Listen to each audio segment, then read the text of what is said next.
امجد اسلام امجد صاحب کی ایک حمدیہ نظم جسے بہت زیادہ پذیرائی نہیں مل سکی. اپنی یادداشت ہی سے عرض کر رہا ہوں تو غلطی کا امکان موجود ہے.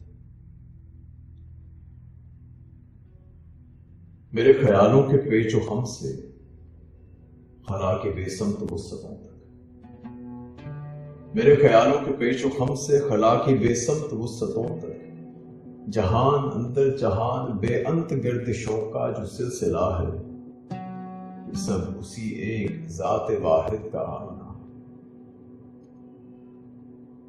وہ ذات واحد کہ جس کے اسبات کے جلو میں یہ کہکشائیں بھی چل رہی ہیں، جو اپنی رفتار روشنی میں ازل سے میری طرف رواں ہے،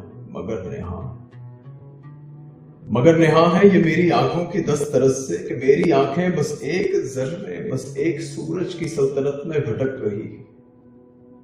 یہ ایک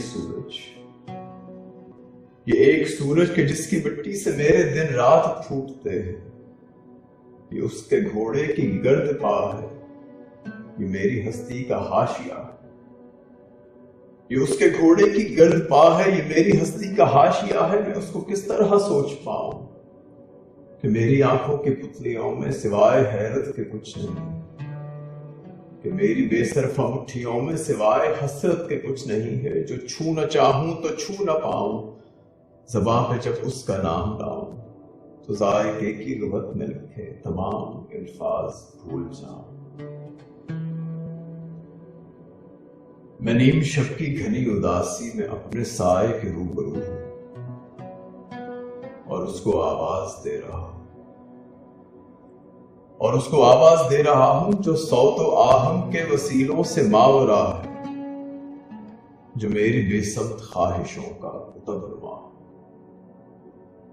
کبھی کبھی جب میری صدائیں گھروں سے بچھڑی یہ فاختائیں جو کہکشاؤں کے راستوں میں رواں ہوئی تھی، میرے زمان و مکان سے آگے، میرے تخیل اور میرے گمان سے آگے، حدود حد بیاں سے آگے کی وسطوں سے پلٹ کے آتی اور میرے لہو کی وادی میں گونجتی ہے.